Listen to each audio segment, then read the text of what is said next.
ಏನ್ರಿ separating panel ಏನಂತ ಕರೀತಾರೆ ಇದನ್ರಿ? Separating panel. ಪ್ರತ್ಯೇಕ ಮಾಡುವಂತಹ ಇದೊಂದು ಪನೆಲ್ ಲಾಳಿಕೆ ಅನ್ಕೊಳ್ಳಿ. ಹೌದಾ? Separating panel. ಇದಕ್ ನಾವು ಮೊದಲು ನೀರನ್ನ ಸೇರಿಸೋಣ. ಏನ್ ಮಾಡೋಣ್ರಿ? ನೀರ್ ಸೇರಿಸೋಣ. ನಂತರದಲ್ಲಿ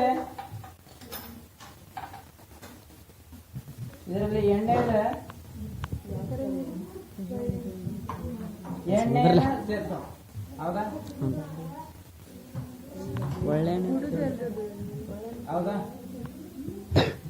ಈಗ ಏನಾಯ್ತ್ರಿ, ನೀರಲ್ಲಿ ಎಣ್ಣೆ ಬೇರಿತ್ತು. ಹೌದಾ? ಈಗ ಏನ್ ಮಾಡ್ತೀನಿ, ನಾನು ಮಿಕ್ಸ್ ಮಾಡ್ತೀನಿ.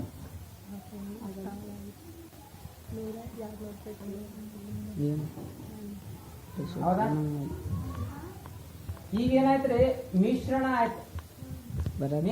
ಎಣ್ಣೆ ಮತ್ತು ನೀರು ಇದರಲ್ಲಿ ಮಿಶ್ರಣ ಆಯ್ತು. ಆದ್ರೂ ಈ ಸೆಪರೇಟಿಂಗ್ ಪನೆಲ್ ಇವು ಎಣ್ಣೆ ಮತ್ತು ನೀರು ಮಿಶ್ರಣವಾಗದ ದ್ರವಗಳಿದಾವೆ. ಹೌದಾ? ಮಿಶ್ರಣವಾಗದ ದ್ರವಗಳು. ಈ ಮಿಶ್ರಣವಾಗದ ದ್ರವಗಳನ್ನ ಈ ರೀತಿ ನಾವು ಸೆಪರೇಟಿಂಗ್ ಪನೆಲ್ ಮೂಲಕ ನಾವು ಏನ್ ಮಾಡ್ಬೋದ್ರಿ, ಪ್ರತ್ಯೇಕ ಮಾಡ್ಬೋದು. ಇಲ್ಲಿ ನೀವು ಎರಡು ಪದರಗಳನ್ನ ನೋಡ್ಬೋದು. ಮೇಲಿನ ಪದರ ಏನಿದೆ ರೀ, ಎಣ್ಣೆ ಇದೆ ರೀ. ಕೆಳಗಿನ ಪದರ ಏನಿದೆ ರೀ, ನೀರಿದೆ. ಹೌದಾ? ಈಗ ನಾವು ಇದನ್ನ ಪ್ರತ್ಯೇಕ ಮಾಡ್ಬೇಕಂದ್ರೆ ಏನ್ ಮಾಡ್ಬೇಕ್ರಿ,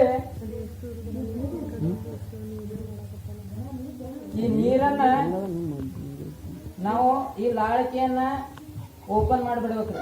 ನೀರ್ ಏನ್ ಮಾಡ್ತದ್ರಿ, ಈ ಬೀಕರ್ದಲ್ಲಿ ಸಂಗ್ರಹ ಆಗ್ತದ್ರಿ. ಎಣ್ಣೆ ಏನಾಗ್ತದ್ರಿ, ಮೇಲಿನ ಒಂದು ಪದರ ಪ್ರತ್ಯೇಕ ಇರ್ತದ್ರಿ.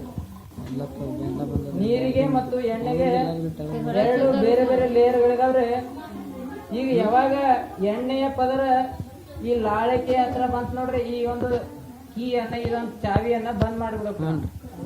ಅವಾಗ ಏನಾಗ್ತದ್ರಿ, ನಮಗೆ ಎಣ್ಣೆ ಬೇರೆ ನೀರು ಬೇರೆ ಸಿಗ್ತದೆ. ಹೌದಾ? ಈಗ ಇದರಲ್ಲಿ ಎಣ್ಣೆ ಏನು ಸಂಗ್ರಹ ಆಗ್ತದಲ್ಲ, ನಾವು ಒಂದು ಬೇರೆ ಲೋಟದಲ್ಲಿ ಇದನ್ನ ಸಂಗ್ರಹ ಮಾಡಿಬಿಡ್ಬೋದು.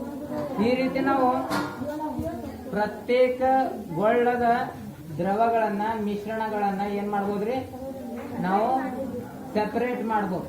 ಹೌದಾ?